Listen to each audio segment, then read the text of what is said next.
Has anyone ever said to you, I love all the marketing work you're doing, but we just can't prove that it provides ROI? I'm about to prove to you that this thing goes all the way to the top. Hi, everyone. I just watched an unbelievable marketing talk from Rand Fishkin with Amanda Natividad. This thing goes all the way to the top. It's a conspiracy.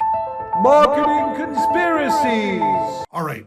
So a lot of us that have been working in marketing over the past decade have probably been feeling like shit from all these people that run companies, right? They bring in these outside consultants and they look and say, you need attribution software. And then you get attribution software and you know what happens? They look and they say, marketing's not bringing anything in. They look at your Google Analytics and they say, where's your traffic coming from? And it shows direct and organic. And when you look, everything else is kind of tiny, but you spend so much time doing stuff like making content for social. Whoa, what am I doing right here? Recording a podcast, writing blog posts, doing webinars, sponsoring conferences, doing talks, being guest on things. And at the end of the day, they get rid of you and they don't care. This plague in B2B marketing has been sucking away at people's careers. I've had private conversations with VPs of marketing, CMOs, people in the know that have jobs at high-powered positions that we consider successful, that we see every day,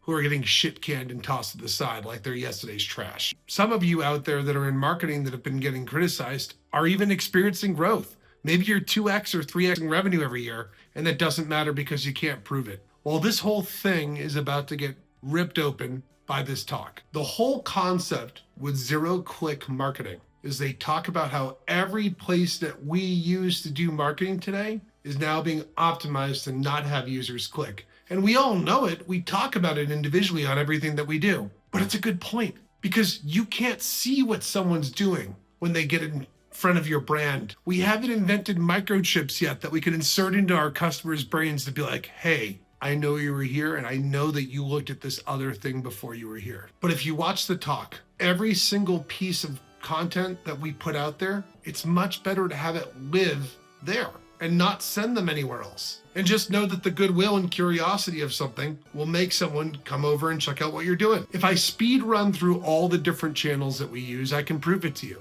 On Google, if you do a search result, usually it's going to scrape the answer before you even click onto a link and go to that person's page. If I use ChatGPT or Claude and ask a question, it's going to spit back the answer with a bunch of links, but you're not going to click on those links. You're just going to hang out with your good old buddy AI. In their talk, they looked at source code from Twitter and proved that if you tweet out links, your tweets reach and impressions completely nosedives. And the same thing happens on Facebook. Instagram doesn't even let you put links out there when you do posts. And TikTok, same thing, right? Who's clicking on links on TikTok? Is TikTok still legal, by the way? Does anyone seem to remember that going away?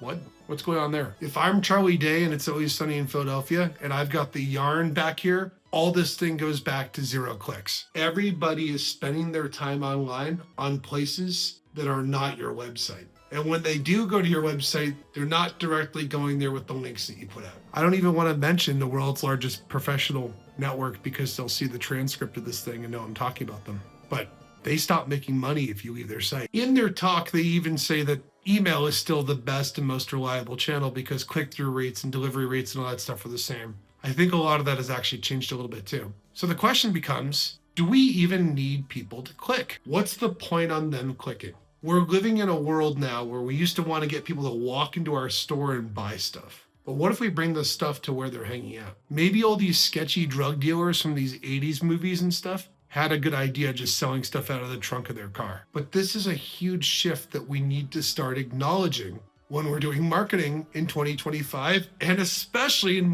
doing marketing in 2026. So what can you do to make content? What can you do to get your brand in front of people?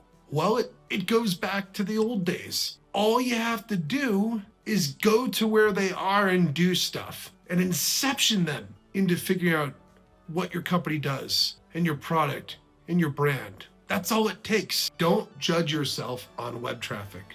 Don't judge yourself on impressions. Judge yourself on, is your company growing? Now I'm going to plug something, but I don't want you to click. I just want to make you aware that I'm hosting a go-to-market camp up in New Hampshire in the woods, September 7th to 9th, and you should totally go if you work in marketing. That's it. I'm not going to tell you how to find it. You're going to have to send me a DM. If you want to see their full talk, just go search zero-click marketing. It's really eye-opening. Thanks, everyone. Pitchfire!